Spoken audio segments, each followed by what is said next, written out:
Kanina pa tayo palakad-lakad dito sa palengke. Wala naman tayong nakikitang pwedeng biktimahin.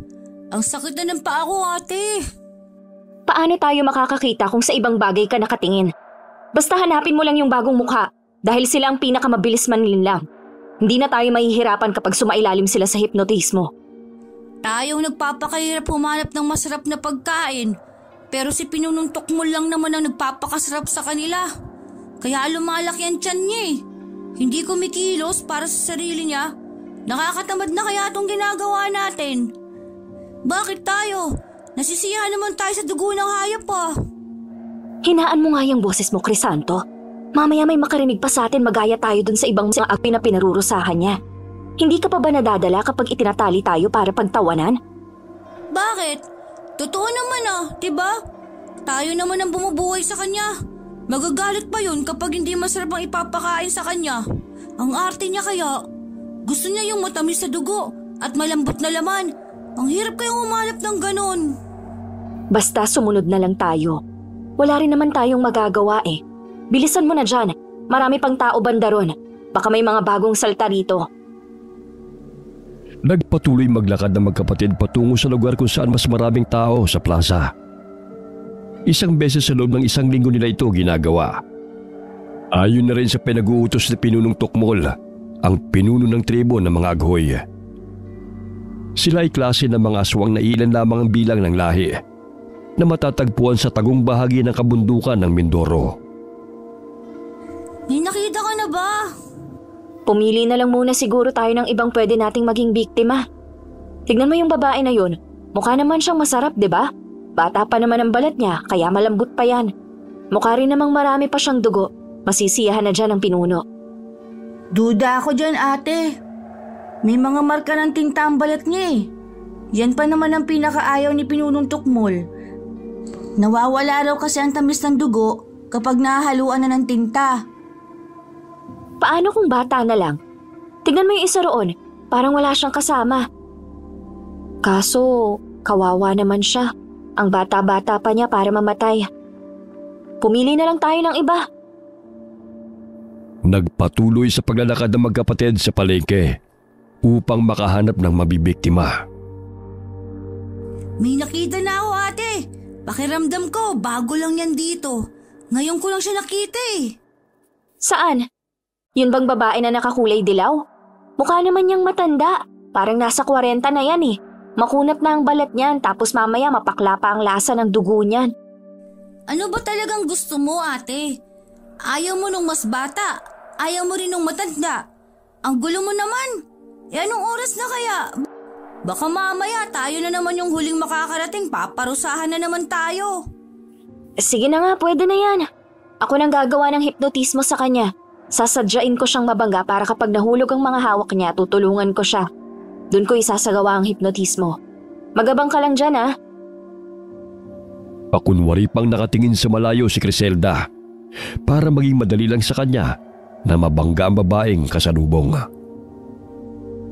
Ay, hala, pasensya na po kayo, Ale. Hindi ko po kayo nakita. Tulungan ko na po kayong pulutin yan. Pasensya na po talaga.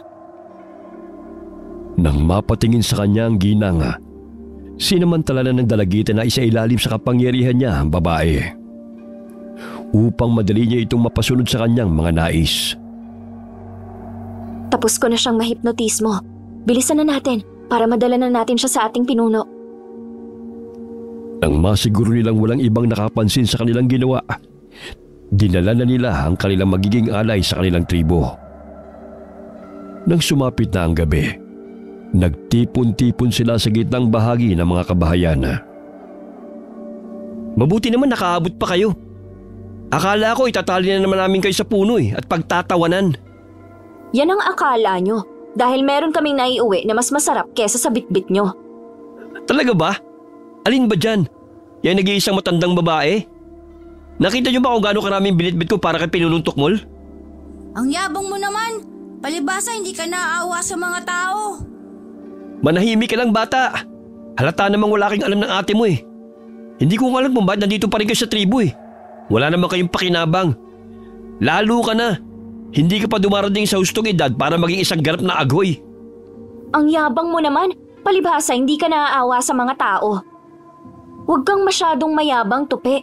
Hindi dahil marami kang nadadalang tao para sa pinuno, ikaw nang pipiliin niyang susunod sa yapak niya. Tandaan mo, sa panguhuli ng tao ka lang malakas, pero isa kang lampa pagdating sa pakikipaglaban. Baka nakakalimutan mo, naiihi ka sa salawal mo kapag natatakot ka sa kalaban mo.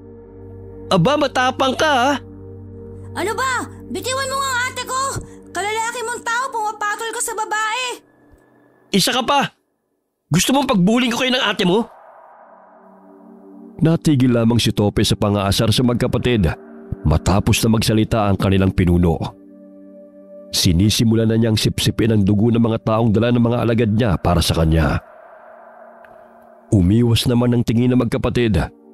Hindi nila maatim na makita kung paano pagpiestahan ni Pinunong Tukmol ang mga kaawa-awang tao. May mga bata, dalaga, at may nagdala pa ng sanggol. Lahat yun ay inisa-isang simutin ng mga dugo at sinunod na lapain ng mga laman. Ang binibitiwan niyang lasog na katawan ng tao, ang siyang pinagpipiesta naman ng mga kapwa nila Aghoy. Nang maubos na ang mga tao sa harapan ng pinuno, umupo ito sa kanyang trono. Ngunit baka sa kanyang mukha na hindi siya nasiyahan sa mga nakain niya.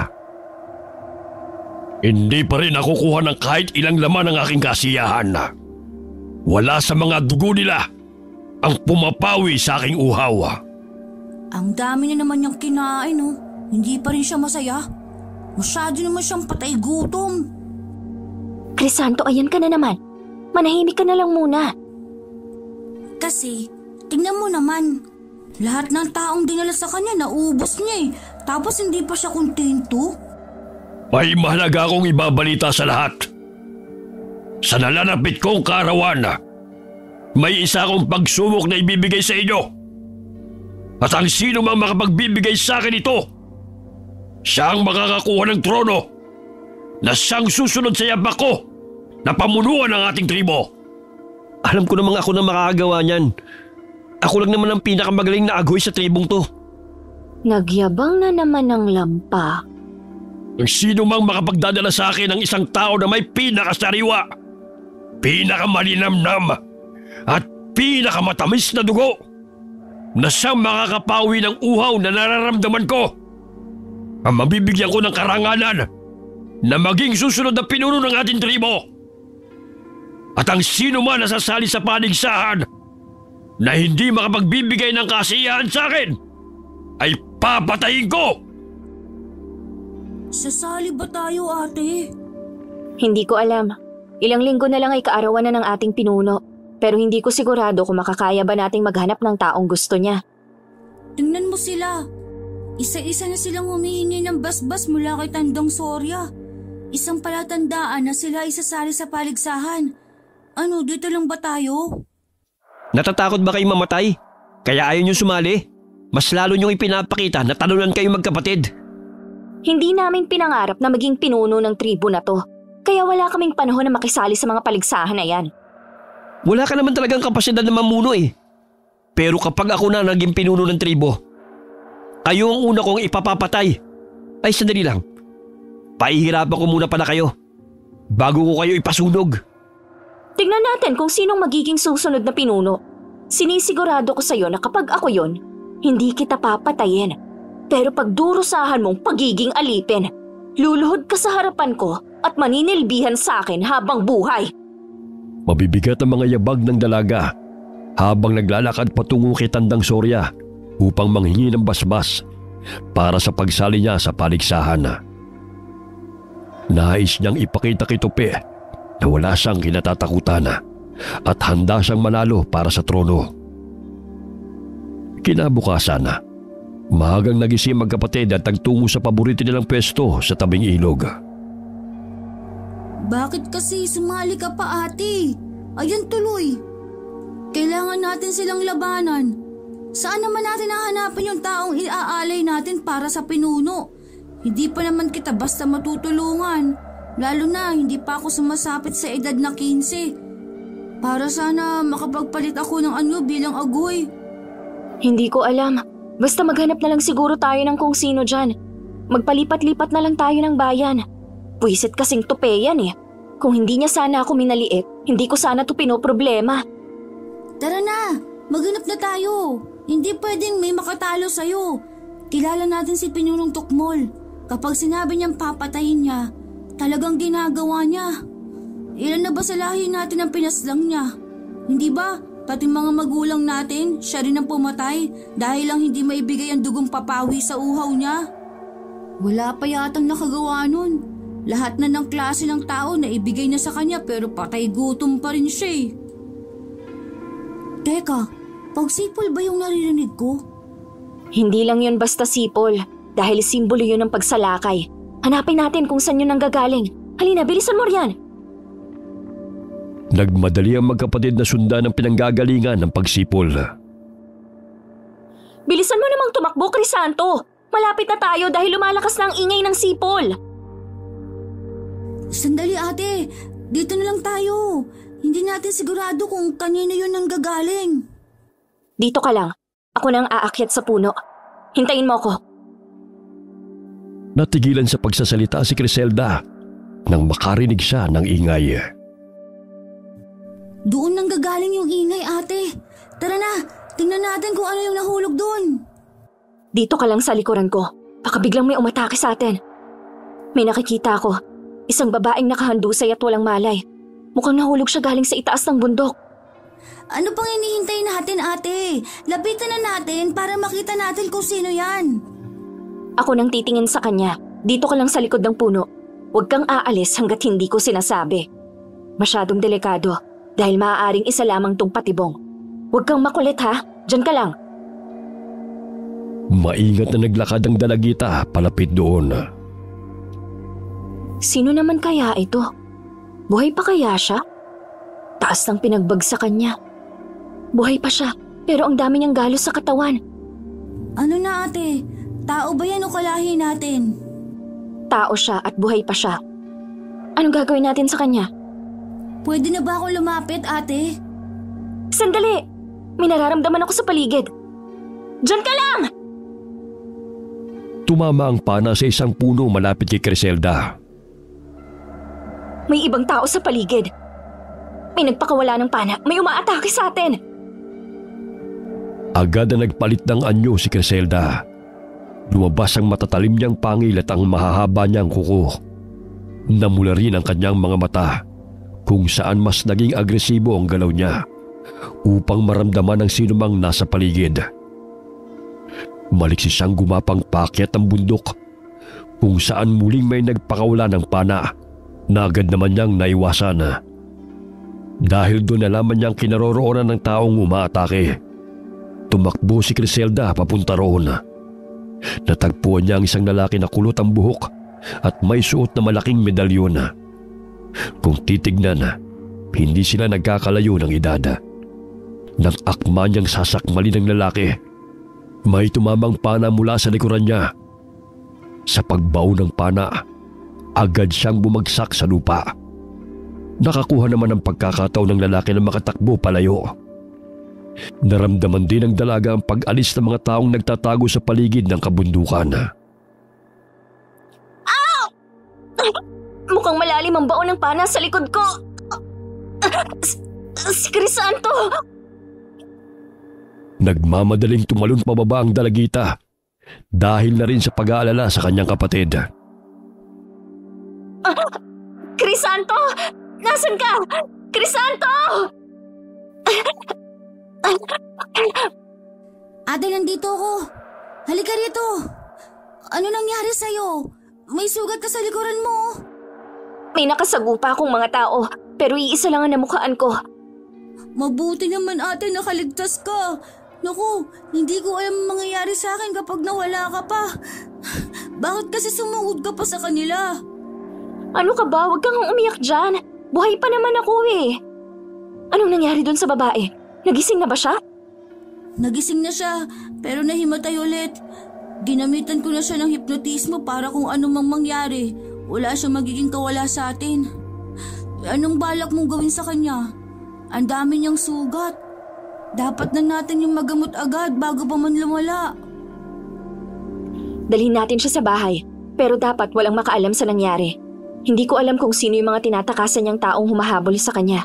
Kailangan nating malaman kung sino ba talaga siya. Patagunin ang inuwi sa kanilang bahay ang walang malay na babae, kung saan hinayaan muna nila itong magpahinga sa kabilang kwarto. Kinagabihan, naghanda si Crisanto ng mga gamot para sa sugat na natamo ng kanyang ate. Dahan-dahan naman, Crisanto, ang sakit. Dinadahan-dahan ko lang naman, ate. Malalim lang talaga ang sugat mo. Bakit parang ang tagal yatang maghilom? Hindi ba normal na pana ang tumama sa'yo? Mukhang ang hindi normal ang ginamit nilang pana. Baka isa sila sa miyembro ng mga manlulupig ng aswang. Kung isa sila sa mga manlulupig ng mga aswang, bakit nila hinahabol ang babae? Hindi naman siya aswang. Hindi ko rin alam. Ano nang nangyari sa babae? Nagpapahinga pa rin siya hanggang ngayon. Nagamot ko ng mga sugat niya. Karamihan doon mga gasgas dahil sa pagkakahulog niya sa bangin. Hindi ko alam kung magigising na ba siya, pero sana may talab pa ang ginawa kong hipnotismo sa kanya. Nasaan ba siya? Pupuntahan ko lang saglit. Mahimbing pang tulog niya. Ang ganda niya, no, ate? Mukha siyang diwata. Mukha siyang maamo. Pero pakiramdam ko may nakatago sa pagkatao niya. Dahil hindi siya tatakas sa mga humahabol sa kanya kung wala siyang ginawang masama. Baka isa rin siyang aswang. Maaaring galing siya sa ibang tribo o ibang lahi. Tanging siya lang ang makakasagot ng mga katanungan natin sa oras na magising siya. Nagpahinga na rin ang magkapatid dahil kailangan ni Criselda na maghilom kaagad ang sugat at tinamo niya. Kinaumagahan. Ate! Bakit? Anong nangyayari? Gising na siya! Gising na yung babae! Dalian mo! Ando siya sa kwarto, nakaupo lang siya at nakatulala. May epekto pa ba ang hipnotismo na ginawa mo sa kanya? Opo, ayan, tingnan mo. Hindi siya nakakausap. Nakatulala lang talaga siya. Anong gagawin natin? Sinubukan mo na ba siyang kausapin? Opo, kaso tinitigan niya lang ako. Kung tatanggalin kong hipnotismo sa kanya, baka bigla niya tayong atakihin. Sasabihin ba natin to kay Pinuno? O kahit kay Tandang Soria na muna natin ito idudulog? Hindi. Wala tayong pagsasabihan kahit na sino. Dito lang muna siya sa bahay hanggat hindi natin nalalaman kung sino ba talaga siya at kung bakit gano'n na lang kung habulin siya ng mga taong may kakaibang kaalaman patungkol sa mga aswang. Ate, paano kung gawin na lang natin siyang mama natin? Anong sabi mo? Wala tayong mama, di ba? Siya na lang kaya ang mama natin. Hindi naman niya yun malalaman eh. Tingnan mo nga oh, hindi siya makapagsalita. Ang ganda niya kasi. Tapos mukha pa siyang mabait. Gusto ko rin kasi magkaroon ng mama katulad ng mga batang katribo natin. Hindi natin pwedeng maging nanay ang isang taong hindi naman natin kilala. Hindi tayo sigurado kung kakampi ba siya o kalaban. Isa pa, ang bata pa niyan, sino namang maniniwala sa atin? Alam na mga katribo natin ang tunay na nangyari sa mga magulang natin. Sige na ate, dito lang naman sa loob ng bahay. Hindi naman natin siya ipapakita sa iba. Baka kasi kunin din siya sa atin eh. Ay, ewan ko sa'yo, Crisanto, bahala ka nga dyan. Maingat na humakbang palapit si Crisanto sa babae. Simula ngayon, ikaw na ang mama namin. Ako po si Crisanto. Si ate ko naman, si Criselda. Ikaw, ang pangalan mo po ay Cristala. Ano ba naman yung ibinigay mong pangalan sa kanya? Bakit ka natatawa? Para magkakatunog ang mga pangalan natin. Crisanto, Criselda, at Cristala. Hindi ba ang gandang pakinggan? Ewan ko sa'yo. Ikaw na lang muna ang magbantay dyan sa nanay-nanayan mo. Lalabas muna ako. Makikibalita ako sa mga nangyayari sa paligid. Baka biglang dito lumusob yung mga taong nakasagupa ako eh. Iniwan ng dalagita ang kanyang kapatid na kasamang misteryosong babae. Lumabas siya ng bahay upang alamin kung meron bang nagbago sa lugar nila. Kailangan niyang mag-ingat sa mga desisyon na kanyang gagawin, lalo pat may itinatago silang isang tao sa loob ng bahay. May nararamdaman akong kakaiba sa paligid. Pero hindi ko maintindihan kung ano yon. Hindi siya presensya ng tao. Hindi rin ng aswang. Pero masyadong malakas at makapangyarihan. Siguro kailangan ko pang maglakad-lakad sa ibang parte ng kabundukan para malaman kung saan yun nanggagaling. Dahil sa pagiging abala, hindi napansin ni Criselda ang pagdating ng lalaking kinaiinisan niya. Ano naman ang ginagawa ng talunan dito? Kanina ko pa napapansin napalakad-lakad ka. Ba't dito ka naghahanap ng tao na iaalay para sa pinuno? Hindi ba dapat doon ka sa malayong bayan? Bakit mo ba pinapansin lahat ng ginagawa ko? Hindi ba dapat ikaw ang magpunta sa malayong bayan para hindi na rin tayo nagkikita? Hindi yung sunod ka ng sunod. Masyado mo ba akong iniidolo, ha? Ang tapang Hindi ka pa nga nagiging pinuno. Umaasta ka ng mataas. Papalag ka na ba? Tumama ang kamao ni Tope sa likod ni Criselda na siyang naging dahilan upang makaramdam ng sakit ang dalagita dahil sariwa pa ang kanyang sugat. Ano bang problema mo? Yung sugat sa likod ko! Anong nangyari sa'yo? Bakit may sugat ka sa likod? Bakit hindi mo yung nagawang pagalingin ng kusa? Sa susunod, huwag kang lalapit sa akin dahil baka masaktan na talaga kita. Ang sakit! Agad na umuwi si Criselda para magapan ang sugat niya. Ramdam niya ang kirot sa kanyang laman. Mukhang hindi naman nakakatulong yung mga herbal na gamot natin, ate. Walang nagbabago Mas lumalala pa ang sugat mo. Buwisit kasi ang si Tope. Hinampas ba naman ako sa likod? Tignan niya lang sa susunod. Makakabawi rin ako sa kanya. Paano kaya kung lumapit na tayo kay Tandang Sorya?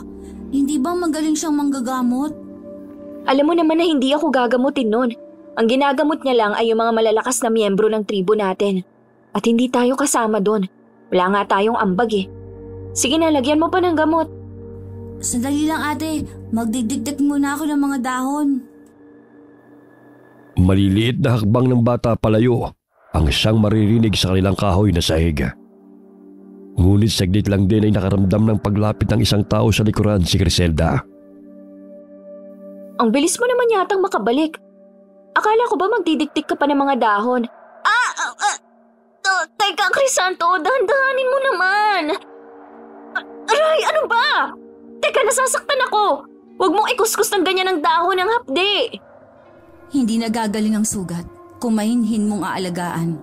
Ang paghilom ay nasasapit ang sakit. Teka, ikaw pala yan? Ang akala ko si Crisanto Nakakapagsalita ka na? Huwag kang malikot. Malapit na ako matapos. Mama, ikaw na po pala ang gumagamot kay ate. Tapos na. Hintayin mo na lang ang paghilom bukas. Huwag mong babasain at huwag mong tatanggalin ang nakatapal na dahon para gumaling kaagad ang sugat mo. Kailan pa nakapagsalita to, Crisanto? Anong ginawa mo? Wala akong ginagawa sa kanya, ate. Hindi ko rin alam na nakakapagsalita na siya. Puro tulala lang yan kanina O tignan mo, saan naman na yun pupunta? Bakit parang kanina nakakausap pa siya tapos ngayon nakatulala na naman? Baka dahil yun sa hipnotismo. Baka dahil unti-unti na yung natatanggal sa kanya. Mas lalo tayong dapat na mag-ingat dahil sa oras na mawala ng epekto ng hipnotismo, maaalala na niya kung sino ba talaga siya. Pero mukha naman siya mabait, ate. Tingnan mo nga ginamot ka niya. Hindi niya tayo sinasaktan. Sabi sa'yo maganda talaga kapag may mama tayo para may mag-aalaga sa atin. Hindi natin kailangan ng may mag-aalaga sa atin. Kaya naman nating dalawa. Basta, may mama na tayo. Mararanasan na rin natin ang maalagaan ng isang ina. Kinabukasan, payapang nagpapahinga si Criselda. Ngunit nabulabog na naman siya dahil sa pagtawag ng kanyang nakababatang kapatid. Bakas ang takot sa boses ni Crisanto. Ate gumising ka! May kumakatok sa pinto natin, kanina pa yan! Sandali, magtago muna kayo rito ni Cristala. Huwag kang lalabas ng bahay hanggat hindi ko sinasabi. Kahit na anong mangyari, huwag kang lalabas, ha? Bumuntong hininga muna ng malalim ang dalagita bago niya marahang binuksan ang pinto. Bumungad sa kanya si pinunong tukmol kasama ang mga alagad niya. Anong kailangan nyo? May nakapagsabi sa amin na maaaring nagtatraidor ka sa ating tribo. Sige, ipakita niyo ang suot na nasa likod ng lapastangan na yan. Bitiwan niyo ako! Ano ba? Nagpumiglas ang dalaga sa pagkakahawak sa kanya ng dalawang lalaki. Ngunit malalakas sila, kaya wala siyang naging laban. Nakadapa lamang ang dalaga sa lapag at sapilit ang itinaas ang damit niya upang ilantad ang kabuuan ng kanyang likod. Ngunit walang sugat na bumungad sa kanila, kahit nagalos o palatanda na may naging sugat siya. Sinabi ko nang bitiwan niyo ako! Mga bastos kayo! Ha? Paano nangyari na wala ang sugat mo? Samantalang kahapon nagdurugo pa yan. Anong ginawa mo, ha? Talagang naisipan mo pang sugurin ako sa bahay ko dahil lang sa haka-haka mo? May nakita ba kayong sugat? May bakas ba? Wala, hindi ba? Dahil wala naman talaga! Imposible! Sigurado akong may ginawa ka para gumaling ka agad yan. Alam mo bang ilan sa mga kalahi natin ang napaslang dahil sa isang enkwentro? Alam ko may kinalaman ka ron. Ano namang kinalaman ko ron? Walang katuturan tong ipinagbibibintang mo sa akin. Sigurado akong natatakot kang matalo kita sa paligsahan. Kaya gumagawa ka ng paraan para pabagsakin ako. Bakit hindi niyo subukin pasukin ang bahay ng traidor na yan? Panigurado ako may tinatago siya sa loob ng bahay na yan. Hindi ako nagkakamali. Dahil nakita ko mismo ang babae sa loob ng bahay niyo. Nakita ko siya kanina. Alam kong isa siyang tao. May itinatago ka sa amin. Ang hilig mong gumawa ng kwento. Para matigil na itong lahat, pasukin niyo! Halugugin niyo ang loob ng kanilang bahay! Sandali! Hayaan mo na silang tingnan ang loob ng bahay ninyo, Iha. Dahil kung wala ka namang tinatago, ay wala kang dapat na ikatakot. Tama!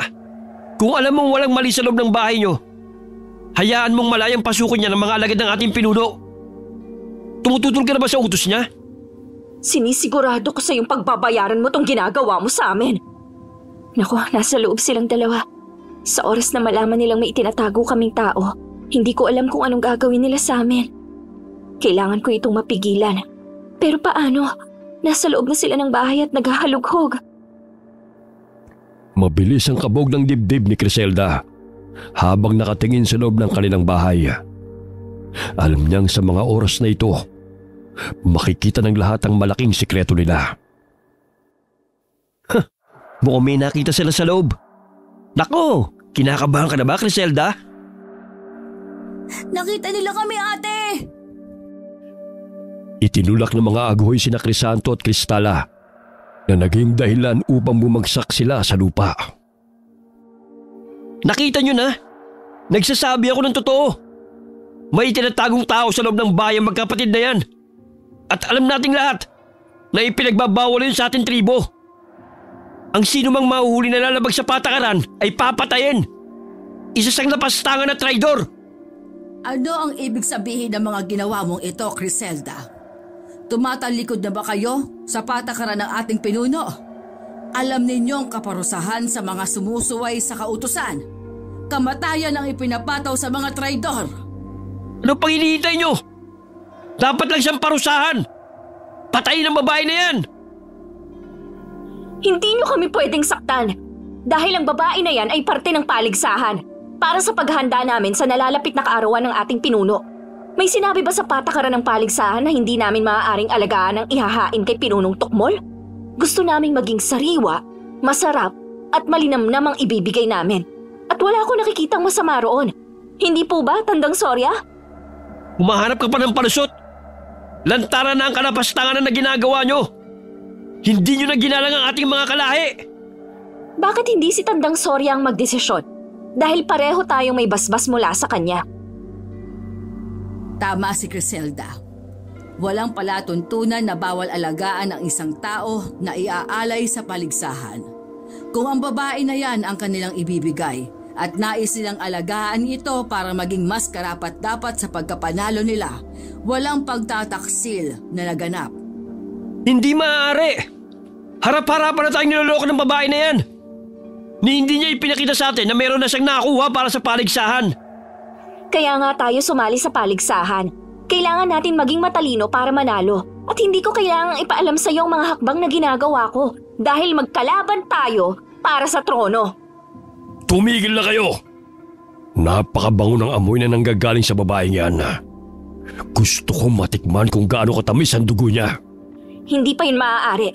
Dahil may ilang araw pa tayong hihintayin bago ang gabi ng paligsahan. Hindi pa kami tapos dahil inihahanda pa rin namin siya. Kung gano'n hindi na ako makapaghintay na dumating ang gabing yun. Dahil ngayon pa lamang, naamoy ko na kung gaano kalinamnam ang dugo niya. Hindi pa yan maaaring mangyari, Pinuno. Hanggat hindi dumarating ang araw ng paligsahan, walang maaaring pakialaman sa mga alay nila. Bumalik na muna tayo sa bahay. Nauuhaw ako sa amoy ng dugo niya. Kahit tagal ko nang hindi nakakaamoy ng ganyan, kaya lalo kong nasasabik sa kanya. Hindi maalis ang tingin ng kanilang pinuno sa babae. Ngunit hinila na siya ng mga alagad niya palayo. Kahit na papano'y nakaramdam ng kaginhawaan ng magkapatid. Ngunit naroon pa rin si Tupi. Hindi matanggap ang kinahinatnan ng kanyang pagsusumbong. Nakaligtas ka ngayon. Pero sinisiguro ko sa iyo, hindi ka mananalo laban sa akin. Hindi ka mapapalit sa trono. At hindi ka sisira sa pangarap ko maging susunod na pinuno. Huwag mo akong sinusubukan dahil kaya kitang labanan. Babalikan ko kayo. Hintayin niyo lang ang paghihiganti ko sa pamamahiya niyo sa akin. Bumalik ka para lumapit ka sa kamatayan mo. Matalim ang mga tingin ni Tupi habang naglalakad siya palayo. Agad din namang tinulungan ni Criselda ang dalawa para makapasok sa loob ng kanilang bahay. Ate, bakit mo sinabi na siya ang ibibigay natin para sa paligsahan? Ayaw ko, ate. Mama natin siya, di ba? Wala akong pagpipilian. Kung hindi ko yun sinabi, tingin mo binuhay pa nila tayo ngayon? Sabay-sabay sana tayong pinarusahan at pinatay. Umanap na lang tayo ng ibang ipapakain kay Pinunong Tukmol. Huwag siya. Sige na, ate. Huwag ka na munang makulit, Crisanto. Naguguluhan ako. Hindi ko alam ang gagawin ko. Ilang araw na lang kaarawan na ng ating pinuno. Kung makakakita ako ng ibang tao na ipapalit sa kanya, yun ang ibibigay ko. Paano kung wala? Wala na tayong pagpipilian pa. Dahil kailangan nating mabuhay. Kung matatalo ako sa paligsahan, alam nating hindi na ako bubuhayin pa ni Pinunong Tukmol. Kilala ko si Tupi. Alam kong may pinaplano pa rin siya para labanan ako. Hindi ba natin sila kayang labanan? Malakas naman tayo, di ba? Magaling kang makipaglaban. Ano kaya kung tumakas na lang tayo? Lumipat tayo ng ibang baryo. Magpakalayo-layo na lang tayo, ate. Mamuhay tayo ng payapa. Tingin mo ba ganun lang yun kadali? Mahahanap at mahahanap nila tayo. Hindi tayo ligtas hanggat buhay sila. Sa daming tumakas sa tribo natin, alam mong ni isa sa kanila, walang nagtagumpay na nakalaya. Katahimikan ang bumalot sa loob ng bahay. Walang emosyon si Cristala. Nakatulala lang siya na animoy walang naririnig sa paligid. Nang sumapit ang gabi, nagpahinga na magkapatid. Iisang kwarto lang ang tinutulugan nila, kung saan sa gitna nila nakahiga ang tinuturing na ina ni Crisanto. Kinabukasan, maagang nagising si Criselda dahil sa pagyugyug sa kanya ng kapatid. Ate, bilisan mo dyan! Gumising ka, ate! Ano na naman ba, Crisanto?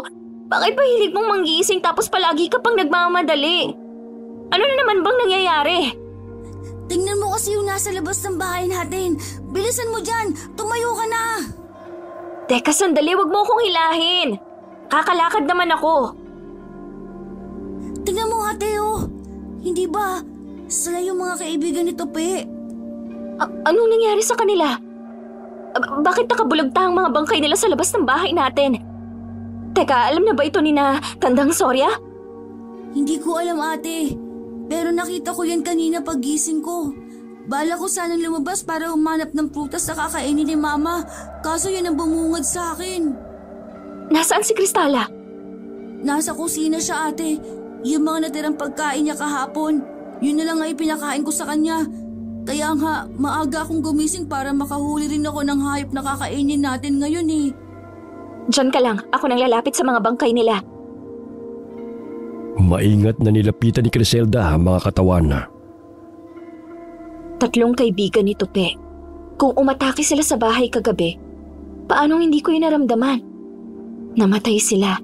Ang ibig sabihin, malakas ang nakalaban nila? Teka, may sunog ang ilang parte ng katawan nila. Halatang hindi aswang ang nakasagupa nila.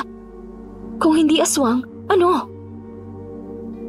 Marahan na lumingon si Criselda sa harapan ng bahay nila, kung saan nakatayo roon ang kapatid niya. Ilang sandali pa'y lumakad papalapit sa kanya si Cristala. Walang emosyon na mukha nito, ngunit may sinasabing kwento ang mga mata niya. Ano ba talaga ang bumabalot sa pagkatao mo, Cristala? Mabilis na nakaabot sa kanilang pinuno ang nangyaring balita.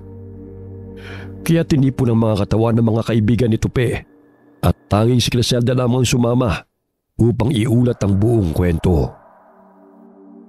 Pinatay mo mga kaibigan ko. Ganito ko ba gumaganti sa akin? Dahil lang nabisto ko ang lihim na pilit mong itinatago? Bakit ako ang pinagbibintangan mo? Hindi akong gumawa niyan sa kanila. Nagising na lang kaming wala na silang buhay sa tapat ng bahay namin. At kung ako man ang gumawa niyan, may papaliwanag mo ba kung anong ginagawa nila para sugurin kami? Baka inutusan mo sila. Huwag na kayo magtalo rito. Hindi si Criselda ang pumatay sa mga kaibigan mo. Dahil walang bakas ng pakikipaglaban sa isang aghoy. Hindi natin kalahi ang pumaslang sa kanila. Kung hindi si Criselda, sino? Sino ang lapaslangan na gumawa niya sa mga kaibigan ko? Papatayin ko siya! Iisa lang ang gumawa nito. Isang tao na may tangan ng isa sa pinakamakapangyarihang elemento ng apoy. Ang may hawak ng mutya ng San Telmo. Mutya ng San Telmo? Ang pinakamabagsik na kalaban ng ating tribo. Paano ko makikilala ang taong may tangan ng mutya? Ako mismo ang papatay sa kanya. Hindi ako papayag sa ginawa niya sa mga kaibigan ko. Ipaghihiganti ko sila. Sisiguruhin ko ikaw ang isusunod ko, Criselda. Hindi nila daranasin yan kung hindi dahil sa kataksilan mo. Ikaw ang may kasalanan sa mga nangyayaring kamalasan sa buhay namin. Bakit ba galit na galit ka sa akin? Wala akong ginagawa sa'yo. Hindi ko kasalanan ang nangyari sa kanila dahil hindi ko rin alam kung anong nangyayari.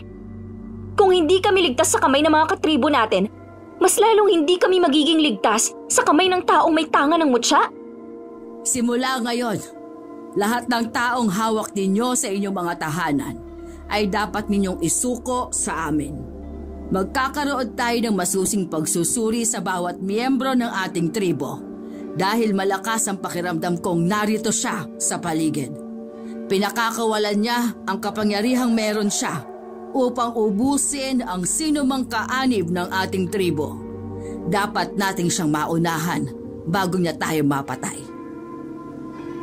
Nagmamadaling umuwi ng bahay si Criselda, kung saan naabutan niya ang kapatid niyang inaayusan ng buhok si Cristala. Kalmado lamang ang dalawa. Hanggang sa napansin ni Crisanto ang pagiging aligaga ng kanyang ate. Nakatingin pa ito sa malayo bago niya isinara ang pinto. Bakit ka ba nagmamadali, ate? Anong nangyayari? Mamaya ako na ipapaliwanag ang lahat. Kukunin nila si Cristala. Kailangan natin siyang maibalik sa lugar nila. Kung hindi, baka tuluyan na siyang makuha ni Pinunong Tukmol. Bilisan mo, papunta na sila rito. Dito tayo sa labas ng bintana dumaan. Ang kailangan natin sa ngayon ay makalayo sa kanila. Mauna ka nang bumaba, Crisanto. Bumaba ka na rin, ate. Kapag tapos mong maibaba si Mama, ikaw naman, bilisan mo.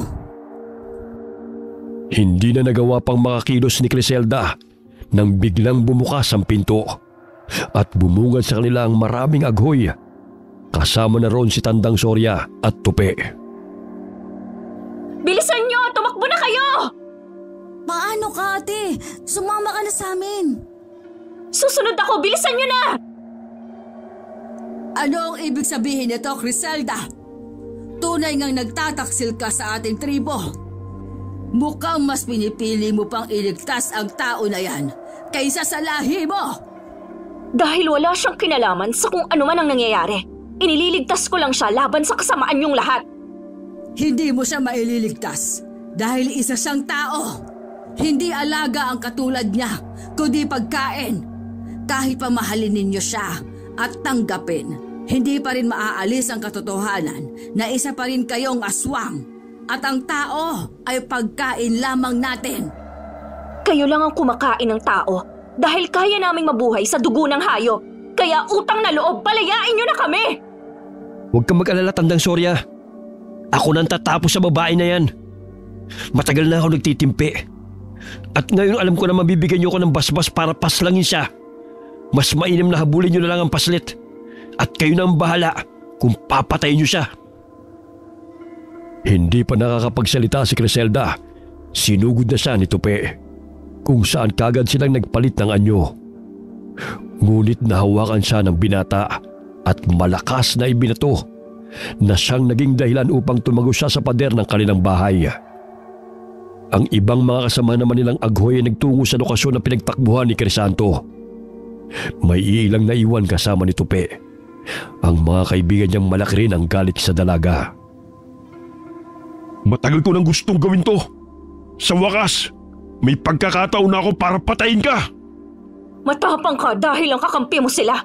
Pero kung ikaw lang ang lalaban sa akin, alam nating pareho na hindi mo ako kayang matalo. Ang dami mong satsat. Humanda ka sa akin dahil papatayin na kita ngayon.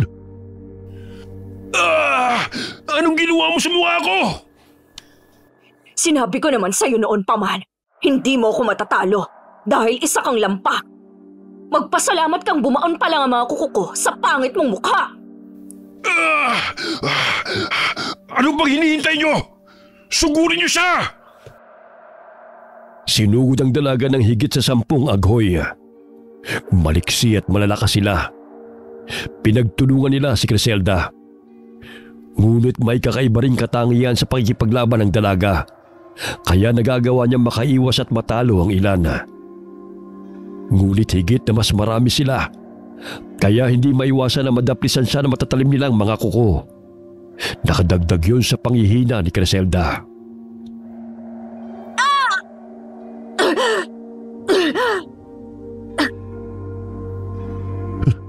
Ano na, Criselda?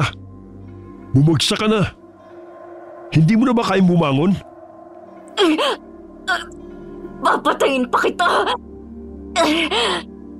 Papatayin mo ako? Ni hindi mo nga kayang tumayo eh. Napasigaw ang dalaga ng higitin siya sa leeg. Nang gigigil na hawak ni Tupe ang leeg niya. Habang ang matatalim na mga kuko nito ay bumabaon sa kanyang laman. Nararamdaman ng dalaga na pahigpit ang pagkakasakal sa kanya. Mabilis na nakuha nito ang kanyang lakas. Ayan, ganyan ang gusto kong makita mula sa'yo. Kung paano ka mahirapan. Hindi ka ba magmamakawa na buhayin pa kita? Sige na, subukan mo na. Para tignan natin kung hanggang saan ako maaawa sa'yo. Malay mo buhayin pa kita, hindi ba? Kahit kailan, hindi ako magmamakaawa sa isang duwag at aliping sunod-sunuran sa gusto ng walang kwentang pinuno. Bagay ka sa tronong pinapangarap mo. Isang utu-utong lumuluhod sa paanan ng isang mahina. Wala kang karapatang malitin ang ating pinuno. Dapat sa'yo mamatay na. Nang itaas ni Tupe ang isa niyang kamay para tapusin na ang buhay ng dalaga, nagliwanag ang kanilang paligid. Napukaw ang atensyon niya sa bolang apoy na patungo sa lokasyon nila. Mabilis itong nagtungo papunta sa kanya. Naagad niya ring iniwasan. Nagliliyab ang bolang apoy na sumusunog sa mga aghoy na tinatamaan nito.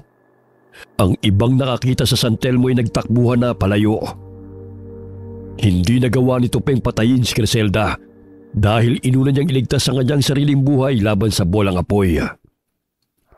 Hinang-hina ang dalaga habang nakalapat ang likod sa lupa. Ngunit ang paningin niya ay nakatanaw sa bolang apoy. Nang mamatay sa sunog ang ibang aghoy, nagpaikot-ikot kay Criselda ang San Telmo. Napapikit na lamang ang dalaga. hinihintay na magtapos ang kanyang buhay. Kinabukasan, Ate, gising ka na ba?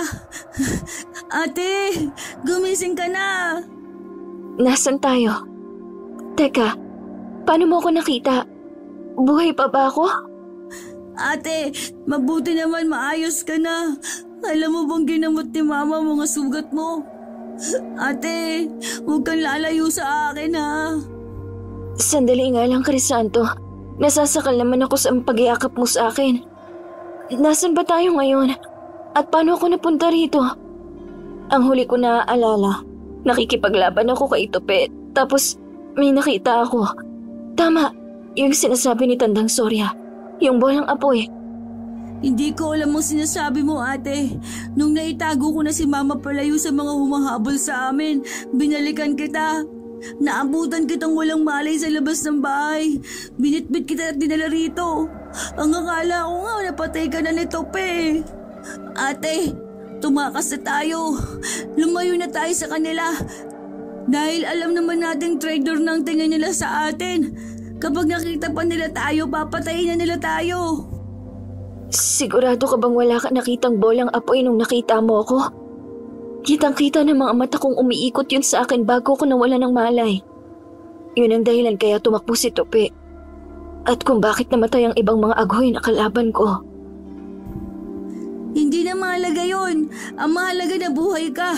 May pag-asa pa tayo. Hindi umimik ang dalaga. Mabigat ang kanyang paghinga habang marahang umupo at sumandal sa malaking puno. Ilang sandali pa'y binalingan niya ng tingin si Kristala na nakatulala lang at nakatingin sa malayo. Alam ni Criselda na hindi siya nagkakamali sa kung anong huli niyang naaalala bago siya nawala ng malay. Dahil yun ang unang beses niyang makakita ng kakaibang bagay na lumulutang sa hangin at nagliliyab pa yun. May mga sugat pa ang dalaga dahil sa pag-ataking ginawa sa kanya ng mga katribo. Dahil napatawa na sila bilang traidor, kailangan nilang manindigan sa paglayo at magtago sa malayong lugar. Bukas, pagsapit ng umaga aalis tayo rito. Siguro naman magiging maayos na ang kalagayan ko. Lalayo na tayo sa kanilang lahat. At si Kristala, kailangan na natin siyang ibalik sa lugar nila. Hindi siya maaaring sumama sa atin. Bakit naman, ate? Hindi ba talaga siya pwedeng maging mama natin habang buhay? Minsan naman nakakapagsalita at nakakakilos siya para alagaan tayo. Alam mo ba kagabi, nang dalhin kita rito, inasikaso ka niya kaagad. Tapos, pinatahan niya rin ako sa pag-iyak ko. Niyakap niya pa nga ako hanggang sa makatulog ako. Ganun ang isang ina, hindi ba? Ngayon lang natin naramdaman na may nag-aaruga sa atin. Ngayon lang yan, dahil nasa ilalim pa siya ng hipnotismo. Kapag bumalik na siya sa dati niyang katinoan, matatakot din siya sa atin. Naiiba tayo sa kanya, Crisanto. Mga aswang tayo, at isa siyang tao. Hindi siya kailanman magiging katulad natin. At may buhay siyang iniwan sa lugar nila. Huwag na sana nating ipagkait sa kanyang mamuhay ng payapa. Isama na lang natin siya, ate. Sige na, kung lalayo tayo, mapoprotektahan naman siguro natin siya. Hindi talaga pwede. Tayong dalawa lang ang kailangan magtago. Dahil kung gusto mo siyang maging ligtas, dapat ay ilayo natin siya sa buhay natin. Dahil alam natin na hanggat nakadikit siya at lagi nating bitbit, mas lalo lang natin siyang inilalapit sa kapahamakan. Hindi maalis ang tingin ng dalaga kay Kristala. Kahit na alam niyang tama ang desisyon niyang palayain na ang babae, nakakaramdam din siya ng lungkot. Dahil sa ilang taon na silang dalawa lamang ni Crisanto magkasama, ngayon lamang nagkaroon ng bagong tao sa buhay nila. Kahit na ang pagbibigay ng simpatya ng babae sa kanya ay dulot lamang ng hipnotismo, hindi niya may tatanggi na naghahangad din siya ng kalinga ng isang ina. Alam niyang malabong mangyari yun, lalo pat hindi naman din matanda ang edad ni Kristala. Tara na, ate! Sumama ka na sa amin ni Mama na maligo dito sa ilog. Hindi na, dito na lang ako magbabantay. Mahapdi pa rin ang sugat ko. Nakakatuwa naman. Nakikipaglaro sa akin si Mama. Sana, ganito na lang tayo palagi kasaya, no? Sana, kapag maayos na ang lahat, kapag pwede na kaming maging malaya, makasama ka ulit namin. Kung pwede lang sana na isama ka na lang namin sa pagtakas. Kaso, tama nga si Ate Criselda na mapapahamak ka lang kapag nasa poder ka namin. Hindi ka namin kayang protektahan laban sa mga kalahi namin. Hindi pa kasi ako ganun kalakas eh. Wala pa ako sa edad para makapagpalit ng anyo. 2 taon pang hihintayin ko para maging ganap na akong aghoy. Naging masaya si Crisanto habang sinusulit ang mga sandali na kasama ang kanilang nanay-nanayan. Kumukuha sila ng mga prutas na kakainin nila. Para bang naging mabilis ang pagtakbo ng oras na ikinalulungkot ng bata. Dahil alam niya na kapag sumapit na ang gabi, malapit na rin niyang hindi makita si Cristala. Sa sandaling panahon na magkasama sila, kahit pa walang reaksyon ang ina-inahan, nakakakuha naman siya ng kaginhawaan kapag nararamdaman niya ang presensya ni Cristala. Nakatulog na dahil sa pagod ang batang to. Ginawa pang una ng binti ni Cristala. Sandali nga lang at aayusin ko muna ang higa niya. Masyado nang malapit sa iyong kapatid ko, kaya nahihirapan kang iwan. Takip silim. Para bang napakabilis na natapos ang araw para sa kanila. Nang matapos tapalan ni Criselda ang mga sugat niya, ibinaling niya ang tingin sa kapatid. Itong batang to talaga, ang kulit-kulit kasi. Alam ko na hindi mo ako naiintindihan. O kung naiintindihan mo man ang sinasabi ko, alam kong makakalimutan mo rin to kapag nawala na ang hipnotismo sa'yo. Pero gusto kong magpasalamat dahil kahit na paano naranasan namin na magkaroon ng ina, lalo na ang kapatid ko. Alam mo bang sobrang bata pa lang niya nang patay ng pinuno namin ang mga magulang namin? Sa harapan pa mismo namin yun naganap. Kahit na magmakaawa kami sa kanya, hindi niya kami pinakinggan. Kaya simula doon, naniwala akong wala talaga kaming kakampi ng kapatid ko kundi kaming dalawa lang. Ipinangako ko sa sarili ko na lahat gagawin ko para maipagtanggol siya. Ngayon, nangyayari na yon. Dahil alam kong hinahanap na kami ng mga katribo namin. At sa oras na makita nila kami, walang pagdadalawang isip na papaslangin nila kami. Nababaliw na siguro ako kasi kinakausap pa rin kita. Basta, salamat dahil napasaya mo ang kapatid ko. Nagsilbi kang ina na matagal na niyang pinapangarap na makasama. Sana lang ay hindi ka mahanap ng mga katribo namin para maging ligtas ka palagi. Salamat, Cristala. Nagpahinga na rin ang dalagita dahil kailangan niya makabawi ng lakas para sa pagtakas nila kinabukasan. Sa kalaliman ng gabi, nagising si Criselda. Anong ingay yun? Bakit parang may nagbubulungan ng mga tao? Saan galing yun? Wala si Cristala. Naku po, anong nangyari sa kanya? May ibang tao rito. Dito ko banda yun narinig. Sandali nga lang. Namumukhaan kong lalaki na yun at kausap siya ni Cristala. Siya yung lalaki na nakasagupa ako noon. Na siyang naging dahilan kaya napana ako. Magkakilala sila ni Cristala? Pinakiramdaman ng dalaga ang paligid. Nararamdaman niya ang presensya ng mga tao na nagtatago sa likod ng mga puno. Dahil dito'y nakaramdam siya ng takot para sa kalagayan ng kanyang kapatid.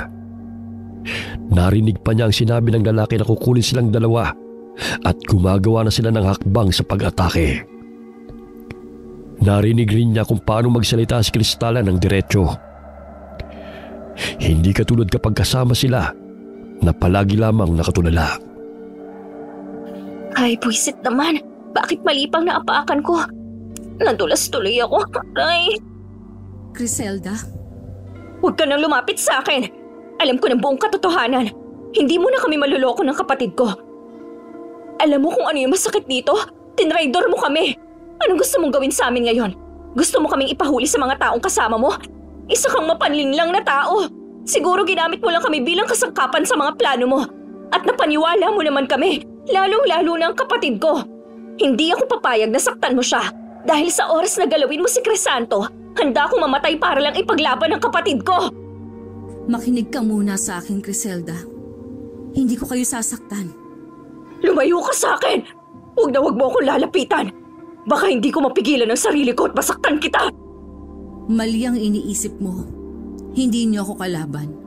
Hayaan mong ipaliwanag ko sa iyo ang lahat. Sinabi ko na sa iyong layuan mo ako! Ate, anong ginagawa mo? Huwag mo saktan si Mama. Huwag! Huwag niyo siyang patamaan. Huwag niyo siyang saktan. Nakapagsasalita ka na po ulit, Mama. Ate, ano nangyayari? Bilisan mo. Umalis na tayo rito bago pa nila tayo mapatay. Ano pang hinihintay mo, Crisanto? Ate, bakit ba tayo tumatakbo? Sandali lang. Balikan natin si Mama. Huwag natin siyang iwan doon. Baka mapahamak siya. Baka mamaya may sumugod sa kanya at makuha siya ng mga katribo natin. Balikan natin siya. Sige na, ate. Manahimik ka na, Crisanto. Hindi natin siya mama. At hindi na natin siya babalikan. Ang sakit! Alam ko may iba silang inilagay sa panang tumama sa akin. Ang bilis nitong nakukuha ang lakas ko. Ano ba kasi nangyayari? Bakit pa gusto mo siyang atakihin kanina? Dahil traitor siya. Nilinlang niya lang tayo. Dinala niya tayo sa kapahamakan at sa patibong. Hindi totoo na sumailalim siya sa hipnotismo.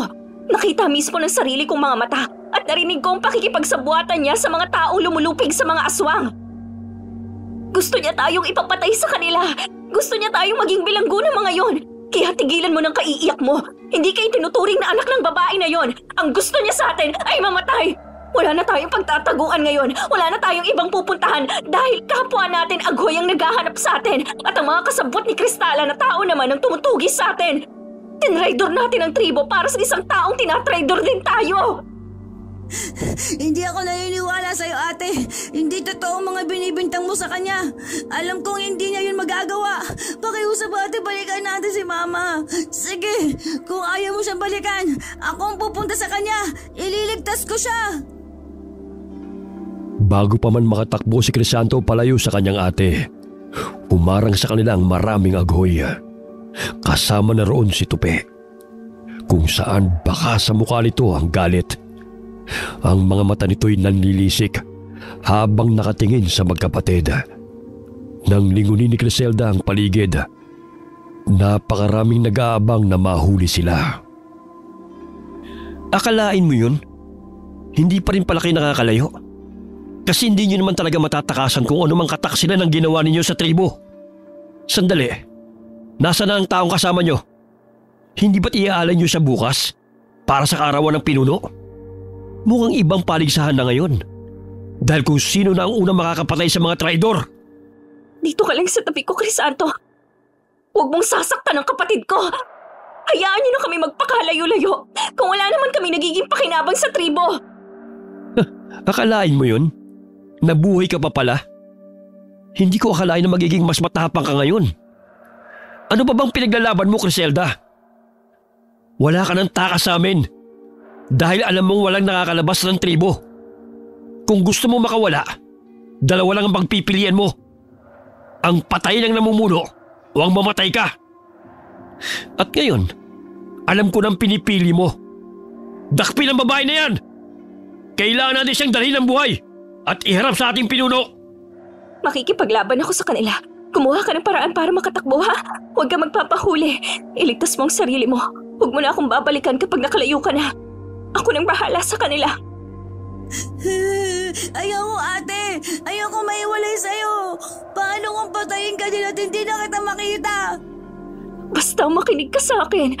Masyado ka pang bata para mawala sa mundong to. Mamuhay ka ng malayo sa gulo ng tribo. Naniniwala akong kaya mo ng sarili mo. Basta tumakas ka, ako nang bahala sa kanila. Sumugod ang hindi mabilang na aghoy patungo kay Criselda. Lahat sila'y pinuntirya ang dalaga. Sinubukan niya rin namang makipaglaban. Ang mga kuko nito ay bumabaon sa mga nahahawakan niyang aghoy. Ibinabato ng napakalakas ang mga yun. Ngunit hindi niya kinaya ng sabay-sabay silang sumugod sa kanila. Maging si Crisanto'y sinikap na tulungan ang ate niya. Ngunit hindi sapat ang lakas ng isang bata para sa kanila. Hindi pa siya dumarating sa hustong edad para mailabas ang buo niyang kapangyarihan. Gumagawa ng paraan ng dalaga para makatakas ang kapatid niya. Ngunit nahuli ni Tupe si Crisanto. Hinawakan niya ito sa leeg bago niya inihagis sa malaking puno. Napasigaw si Criselda nang makita kung paano tumama ang katawan ng kapatid niya sa puno at ang mabigat na pagbagsak nito sa lupa. Dahil sa pagkawala ng atensyon niya, nadakip siya ng isa pang aghoy. Bumaon sa balat niya ang kuko ng mga ito. Dahil may mga nauna pa siyang sugat, nakaramdam ng panghihina ang katawan ng dalaga. Nakadapa lamang siya at ilang sandali pa ay nakitang tumayo sa harapan niya si Tupe. Agad na hinigit ng lalaki ang panga niya. Ngayon palang nakikita ko ng saya ng buong tribo kapag nakita kanila. Magdiriwang sila kung paano papatay ng traidor na katulad mo. Hayop ka! Pakawalan mo ko at ako mismo ang papatay sa'yo. Hindi kita mapapatawad sa ginawa mo kay Crisanto. Huwag kang mag-alala. Patikim pa lamang yan. Bukas mo malalaman kung gaano kami kanupit sa mga kagaya mo. Marami ka pa sanang pagpipilian. Pero mas pinili mo maging kalaban ng tribo. Sa ngayon, tikman mo muna ang ganti ko. Walang hiya ka! Sinisigurado ko sa'yo na kapag nakawala ako, pipira-pirasuhin ko ang katawan mo gamit lang mga kuko ko. Yan ay kung mabubuhay ka pa para gawin yun. Sige na! Dalhin nyo na mga traidor na yan sa ating pinuno! Hindi ka pa rin karapat-dapat na maging pinuno dahil wala kang kakayahan. Isa ka pa rin duwag na umaasa sa puwersa ng mga kakampi mo. Hindi kami ang traidor sa tribo, kundi kayo mismo ang traidor sa mismong lahi natin. Nagpapaalipin kayo sa kasamaan ng pinuno ninyo! Dahil wala nang laban na magkapatid, agad silang naibalik sa tribo at ibinigay ng buhay sa kanilang pinuno. Kahit nais patayin ni Tupe ang dalagita, kailangan niyang sundin ang kautusan ng kanilang pinuno. Kinaumagahan, nagdatingan na rin ang iba pang mga aghoy para sa isang pagtitipon. Nakikita niyo ba ang mukha ng mga traidor ng ating tribo? Tignan niyo silang maigi! At tunghayan niyo kung paano magwawakas ang kanilang mga buhay. Dahil ang mga katulad nila ay walang puwang sa mundong ito. Ang sino mang tataligo sa mga patakaran ko ay walang kahantungan kundi ang mabait na kamatayan. Mamamatay na ba tayo, ate? Sisikapin kong iligtas ka. Bakit ba palagi na lang akong inaalala mo, ate? Tingnan mo nga, ikaw ang pinaka nahihirapan sa atin. Ang dami mong sugat at grabe ang paghihirap na pinadama nila sa'yo. Dahil ipinangako ko sa ating mga magulang na lahat ay gagawin ko para maprotektahan kita. Kaya hindi ako papayag na may manakit sa'yo.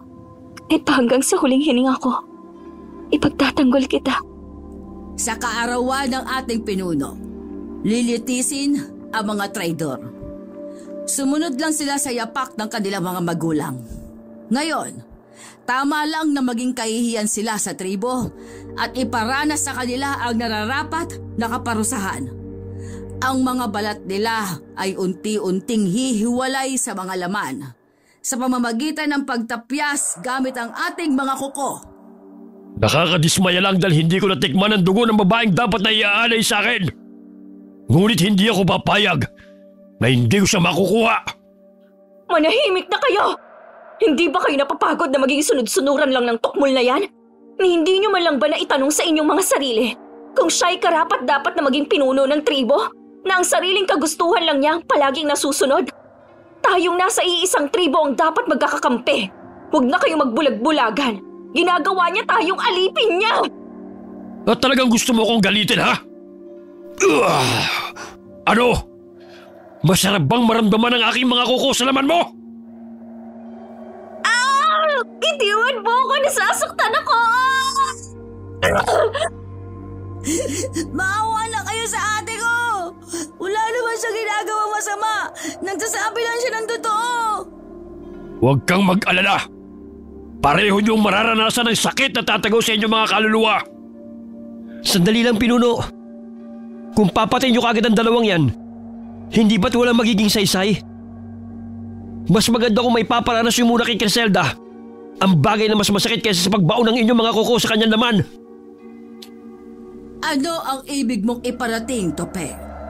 Dahil ako naman ang susunod na magiging pinuno, gusto kong ipatubad na ang sino mang magtatraidor sa atin. Makikita mismo ng mga mata nila kung paano natin papatay ng pinaka-importanting tao sa buhay nila bago natin sila kitlan ng buhay. Mas magandang parusa yon. Ipakita natin kay Criselda ang daan-dahang pahirap sa kapatid niya, kung saan makikita niya kung ano talaga ang tunay na parusa sa taksil na gaya niya. Sandali! Kung gusto niyo akong parusahan, gawin niyo na ang lahat sa laman at kaluluwa ko. Pero huwag niyong sasaktan ang kapatid ko. Ate! Sandali lang. Parang awa niyo na. Gagawin ko lahat. Huwag niyo lang sasaktan si Crisanto. Parang awa niyo na. Wala siyang muwang sa mga desisyon na ginawa ko. Kahit ako na lang. Kahit pira-pirasin yung laman ko ngayon, huwag lang ang kapatid ko. Maawa na kayo sa kanya. Yan ang gusto ko. Ang nakikita ko kung paano ka magmakaawa sa isang bagay. Pero pasensya ka na, Criselda. Ang patakaran ay patakaran. Kung natuto ko lang sanang sumunod sa ating pinuno, hindi na sana hahantong sa ganito. Mabibigyan pa sana kita ng isa pang pagkakataon. Kung naibigay mo lang sana sa akin ang taong sinasabi mong iaalay mo para sa akin. Pero sa halip na ibigay mo siya sa akin, itinakas mo pa siya. Isa yung kalapastanganan sa akin. Nakikita niyo ba ang galit sa mga mata ng babae na yan? Ang ibig lang niyan sabihin, walang pagsisisi sa kanya. Kaya ba tayo maawa sa kanya? Hindi kinaawa ng isang traidor. Dahil sa oras na pagbigyan siya, magagawa niya tayong ulit talikuran. Baka makagawa pa siya ng mas malala pa. Bitiwan niyo ang kapatid ko. Dahil hindi ko alam ang magagawa ko kapag sinaktan niyo siya. Pinagbabantaan mo ba ako? Sige! Kalagan niyo ng tali ang babae na yan. Kung malakas ka na, subukan mo kang patayin ngayon. Naging alerto si Criselda. Sa pagkakataon na makalas ang taling nakabuhol sa katawan niya, ay agad siyang nagpalit ng anyo. Sinugod niya si Pinunong Tukmol. Ngunit bumagsak siya matapos na bumaon sa dibdib niyang matalim na kuko nito. Ilang beses siyang tumayo upang kalabanin ang pinuno. Ngunit hindi niya magawang manalo. Ilang beses siyang bumagsak. At sa bawat pagbagsak niya, nakikita niyang unti-unting tinutuklap ang balat ng kapatid niya. Nagniningas ang galit sa kanyang dibdib habang nakikita ang bawat saya sa mukha ni Tupe. Hindi rin makakuha ng sapat na lakas si Criselda dahil nanghihina siya sa bawat sigaw na galing sa kanyang kapatid. Alam mo, kaawa-awa ang mga gaya mo. Hindi mo ako matatalo kailanman dahil walang sino man ang papantay sa lakas na meron ako. Ngayon, tignan mo kung paano unti-unting hihiwalay yung laman ng kapatid mo. Damahin mo ang bawat sigaw niya at ang walang katapusan niyang pagtawag sa pangalan mo. Ate, tulungan mo ako. Ate, hindi ko na kaya. Tigilan niyo yan! Bitawan niyo ang kapatid ko! Ano nangyayari? Sinong lapastangan na nagpaula sa amin ng sibat na may apoy? Tingnan niyo! Nasusunog ang ibang kabahayan! Narito siya! Narito ang tao may tanga na mutya ng San Telmo! Umulan ng pana at sibat na nagmula sa iba't ibang bahagi ng kakahuyan. Sinaktan ninyong mga anak ko. Kaya oras na para pagbayaran ninyong lahat ng mga kasamaang idinulot ninyo. Siya yung babaeng bitbit na magkapatid na traidor. Bakit parang kontrolado niya ang apoy? May umaligid pang bolang apoy sa likuran niya. Ang ibig sabihin ba, Siyang may tangan ng mutya ng sandal mo? Nag-alaga kayo ng kalaban at kayo pa mismo nagdala sa kanila sa ating tribo. Hindi ito maaari. Patayin niyo silang lahat! Sa kumpas ng mga kamay ni Pinunong Tukmol, nagpalit ng anyo ang mga aghoy at sinugod si Kristala. Ngunit nagpakawala ng apoy sa kanyang mga kamay si Kristala. Ang bolang apoy na nasa likuran niya ay nagsilbi niyang gabay upang puksain ang mga kalaban. Si Criselda naman ay tumayo para puntahan ang kapatid. Bilisan mo na! Lumayo ka na muna rito! Paano ka, ate? Ako nang bahalang tumahal sa mga katribo natin. Hindi ako aalis dito hanggat hindi ko napapatay si Tupe at ang mga nanakit sa pamilya natin. Bilisan mo na! May sumugod pang aghoy kay Criselda. Ngunit naunahan niya ito sa pag-atake. Ibinaon niya ang matalim niyang kuko sa dibdib ng katribo. Si Crisanto na may tumakbo at nagtago sa isang malaking puno. Nakakatayo ka pa pala. Kailangan ko! Dahil hindi ako papayag na hindi man lang ako makakaganti sa'yo. Ngayon tayo magtuos! Agad na napasugod si Criselda sa binata. Nang umiwas si Tupe, nahagip ng kuko ni Criselda ang dibdib nito. Napasigaw ang binata dahil sa sakit at mas nagngit-ngit ang galit sa kanyang dibdib. Marami rin ang mga aghoy na sumusugod sa dalaga, pero agad niya itong natatalo. Binalingan din ni Criselda ng tingin si Kristala. Nakikipaglaban pa rin ito, habang ang ibang tao sa paligid nila ay nagpapaulan ng mga pana at sibat. Bakit hindi ikaw ang magpakaawa sa akin ngayon para buhayin kita? Hindi ako kailanman hihingi ng awa mula sa isang traidor! Manahimik ka na! Ngayon lasapin mo na ang kamatayan mo dahil sa mga ginawa mong kasamaan sa aming magkapatid! Tuluyan ang pinatay ni Criselda si Tupe. Sa galit niya ay pinirapiraso niya ang mga laman nito gamit ang kanyang mga kuko. Matapos niyang masiyahan, kinalaban na niya ang ibang aghoy hanggang sa makalapit siya kay Kristala. Panandaliang nakalimutan ni Criselda ang galit niya dahil sa ngayon ang kailangan niya ay ang maubos sa mga kalaban. Sa tulo ng bolang apoy ni Kristala, napapatay nila ang ilang mga aswang. Ang ibang mga tagalupig ng aswang na nagtatago sa mga puno ay nahagip ng mga agoy at ang iba sa kanila ay napapatay. Habang nakikipaglaban silang dalawa, narinig nila ang sigaw ni Crisanto na humihingi ng tulong. Si Crisanto, hawak ni Pinunong Tukmol. Ako nang kakalaban sa mga ito. Iligtas mo si Crisanto. Ate, tulungan mo ako! Bitawan mo ang kapatid ko! Ibibigay ko sa iyo ang kapatid mo. Kapalit ng babaeng yun. Kailangan ko ang dugo niya. Kailangan ko siya. Ate, wag! Tumahimik kang bata ka! Ngayon pumili ka. Ang buhay ng kapatid mo o ang buhay ng babae na yun. Pumili ka na, Criselda. Walang pagdadalawang isip ang dalaga. Tumakbo siya pabalik kay Kristala. Hindi na niya alam kung ano pa ba ang dapat niyang gawin. Ang mahalaga lang sa kanya ngayon ay ang buhay ng kanyang kapatid. Anong ginagawa mo rito, Criselda? Bakit hindi mo pa iligtas si Crisanto? Kaya ko na ang sarili ko. Kailangan ko lang tong gawin para sa kapatid ko. Bakas ang pagtataka kay Kristala matapos siyang atakihin ng dalaga. Iniiwasan lamang niya ito, ngunit pursigido si Criselda na makakuha siya. Nadagdagan ang hirap ni Kristala dahil sa dami ng aghoy na kinakalaban niya at kailangan niyang kontrolin ang sarili na huwag masaktan si Criselda. Makipagtulungan ka sa akin. Kailangan kitang dalhin kay Pinunong Tukmol para makuha ang kapatid ko.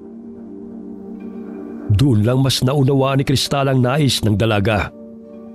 Kaya nagpanggap siyang mahina. Bumagsak siya sa lupa kung saan nakakuha ng pagkakataon si Criselda na bitbitin siya at iharap sa kanilang pinuno. Pinatigil naman ni Tandang Soria ang pag-atake sa kanila ng mga katribo. Kaya ang naging puntirya nila ay ang mga taong kasama ni Kristala. Huwag kang mag-alala. Hindi kita pababayaan. Kailangan ko lang makuha ang kapatid ko. Sa wakas, nasa harapan na kita. Napakabango talaga ng dugong naaamoy ko mula sa'yo. Yan ang dugong alam kong papawi sa uhaw ko. Ibigay mo siya sa amin ngayon, Griselda. Pakawalan mo muna ang kapatid ko. Huwag mo kaming hahamunin ngayon. Ibigay mo na muna siya sa amin. Sige na, Griselda. Magsabay tayo sa pagpapalit. Ibigay mo sa akin ang kapatid ko, kasabay ng pagbigay ko kay Kristala. Pumayag ang pinuno nilang gawin yun. Ilang sandali pa, itinulak ni Griselda ang babae papunta kay Tandang Soria. Ngunit hindi ibinigay ang kapatid niya.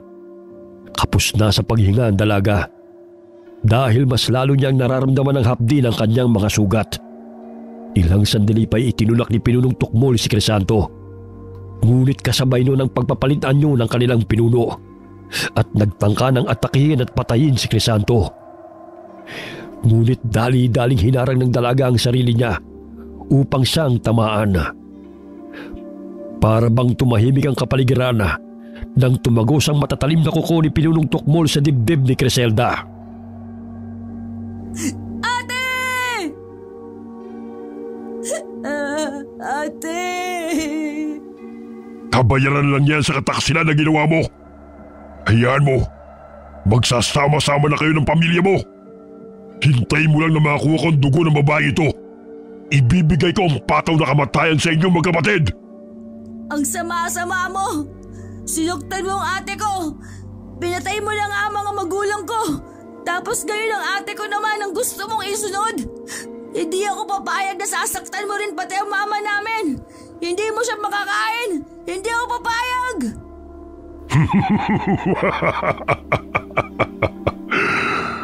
Nagbibiro ka bang bata ka? Wala ka pa sa hustong edad para maging ganap na aswang. Isa ka lang mahinang tao ngayon. Isang batang walang kakayahan. Crisanto, tumakas ka na. Hayaan mo na ako rito. Basta palagi mong tatandaan na mahal ka ni ate, ha? Lumayo ka na sa tribo natin. Hindi ate! Ipagtatanggol kita kahit na anong mangyari. Hindi ako tatakbo dahil ako ang papatay sa pinuno natin. Hayaan mo na yung bata na yan.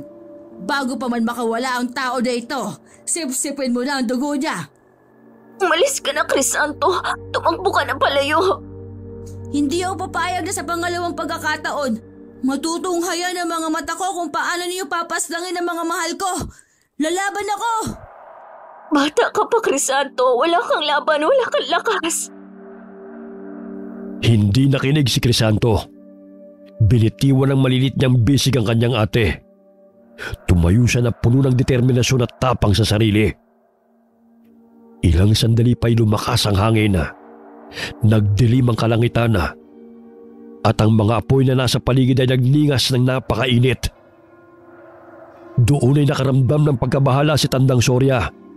Kaya inutusan niya ang mga aghoy na sugurin si Crisanto. Ngunit agad silang natigilan nang magpakitang muli ang bolang apoy. Kasabay ng pagkumpas ng mga kamay ng bata, pumasok sa katawan niya ang santelmo. Bakas ang pag-aalab ng galit sa mga mata niya. Doon niya nagawang sugurin si Pinunong Tukmol. Malakas at parang kontrolado ng apoy ang katawan ni Crisanto. Kahit pa man lapitan siya ng mga aghoy, kusa silang nasusunog kahit hindi pa man siya nahahawakan. Anong ibig sabihin ito? Mukhang nagsanipwersa sila ng mutya ng San Telmo. Hindi ito maaari dahil walang kayang pumuksa sa lakas niya. Ngayon mo pagsisiyan ng mga ginawa mong pasakit sa aming pamilya. Hindi kita mapapatawad. Inatake ni Crisanto si Pinunong Tukmol. Lumaban pa ito sa kanya noong una. Ngunit napuruhan niya ito. Nang bumagsak sa lupa ang pinuno nila, pinira-piraso niya ang katawan nito. Lahat ng galit na itinago niya ay ipinaranas niya rito. Nang masiguro niyang patay na ang pinuno, sinunog niya ang katawan nito. Lahat ng nangyari na tunghayan ng mga katribo nila. Ang ginagalang nilang pinuno ay basta na lamang pinatay ng isang bata. Bakas ang takot sa kanila. Inubos ni Crisanto ang lahat ng mga aghoy na nakikita ng mga mata niya. Nang matapos na ang lahat, hinuli niyang patayin ang pinakamatandang aghoy, si Tandang Soria. Nagmamakaawa pa ito sa kanya noong una, pero hindi niya pinakinggan. Dahil yun din ang pagmamakaawa na hiningi ng mga magulang niya. Nang bumagsak at nasunog na ang lahat ng katawan ng mga aghoy, umaliwalas na muli ang kalangitan at lumabas na sa katawan ni Crisanto ang bolang apoy. Crisanto! Huwag ka na munang gumalaw, Criselda. Malalim ang mga sugat mo. Ang kapatid ko, ano nangyari sa kanya? Bakit siya bumagsak? Pupuntahan ko siya. Huwag na muna. Maayos lang ang lagay ni Crisanto. Hindi lang kinaya ng katawan niya ang pakikipaglaban. Hayaan mong ako nang bahala sa kanya. Inilibot ni Criselda ang paningin niya sa paligid. Tinutupok ng apoy ang tribo na minsan nagpahirap sa kanila. Ngayon dadalawang aghoy na lamang ang nabubuhay. Sila ng kanyang kapatid. Natapalan ko na ang mga sugat mo. Medyo matatagal ang gumaling ang iba rito, pero panigurado naman akong makakabawi ka rin ng lakas. Maraming salamat. Kapag naging maayos na kami ni Crisanto, aalis na rin kami rito. Ang mahalaga ay ligtas kayo at napatay ang mga aghoy. Naipagiganti ko na rin ang pagkamatay ng aking ina. Ang mga aghoy bang pumatay sa iyong ina? Oo. Nagtungo kami sa bayan noon. Tapos nang iwan ko siya saglit, hindi ko na siya mahagilap. May nakapagsabi sa akin na maaaring nakuha na siya ng mga aghoy dahil bagong salta lang kami sa bayan na ito. Simula nun, gumawa ako ng paraan para makapasok sa tribo nila hanggang sa nakita niyo ko. Bakit may mga humahabol sa iyong tao noon? Yung may malaking medalyon? Mga kasamahan ko sila sa pagtugis ng mga aswang. Planado na namin yon. Noong una, dapat ay magpapahuli ako para maging alay. At doon ko isasagawa ang pagpaslang sa mga aghoy. Pero kayo ng kapatid mong nakakita sa akin. Inalagaan ninyo ko at naririnig kong lahat ng pinag-uusapan ninyo. Ako rin ang pumatay sa mga kalalakihang sumugod sa bahay ninyo. Dahil narinig ko silang papatayin nila kayo, kaya inunahan ko na sila. Yung mga kaibigan ni Tope, saan galing ang kapangyarihan mong mutya? Matagal ko ng tangan ito. Pamana pa sa akin ng aking lolo. Ngayon ko lang nagamit at alam kong hindi ito ang huling beses na magagamit ko ito. Ate? Crisanto, mabuti naman at maayos ka na. Kumusta na ang kalagayan mo, ate? May masakit pa ba sa'yo? Ano nang nangyari sa sugat mo? Huwag ka nang mag-alala. Maayos na ako. Ang galing mo makipaglaban na. Pakiramdam ko kapag nailabas mo ng pagiging aghoy mo, magiging isa ka sa pinakamalakas na aswang. Oo nga pala, 2 na lang tayong natitirang aghoy. Ano nang gagawin natin, ate? Salamat po pala, Mama. Ay, Cristala, sa pagtulong mo sa amin. Devin talaga ang pangalan ko. Pero mas maganda ang Cristala. Bakit pa kayo aalis dito? Ayaw niyo bang dito na lang kayo sa bahay ko? Mag-isa lang naman ako rito para maging isang pamilya na rin tayo. Maging anak ko na talaga kayo ng tuluyan. Pero isa ka sa mga manlulupig ng aswang. At kami naman ay mga aswang. Mukha atang hindi yun maganda tingnan. Kalaban mo pa rin kami. Hindi naman lahat ng mga aswang kalaban namin. Dahil may mga aswang na katulad ninyong hindi naman ginusto maging aswang talaga. Dito, pwede na kayo maging malaya at masaya. Siya, maiwan ko muna kayo magkapatid at pag-isipan ninyong mabuti ang mga sinabi ko. Maluwag ang bahay kong tanggapin kayo bilang mga anak ko. Magaan sa pakiramdam ang mga salitang binitiwan ni Cristala. Kung saan ito naman talaga ang pangarap ng magkapatid. Nag-uusap ang dalawa sa kanilang magiging desisyon. At dahil maging si Criselda ay napalapit na sa nanay-nanayan nila, pumayag na siya sa hiling ng kanyang kapatid. Sa paglipas ng mga araw at panahon, naging masaya ang magkapatid na tinahak ang mundo sa likod ng madilim nilang nakaraan. Bit-bit nila ang kakayahan bilang isang aghoy, ngunit namumuhay ng payapa kasama ang mga tao. Wakas.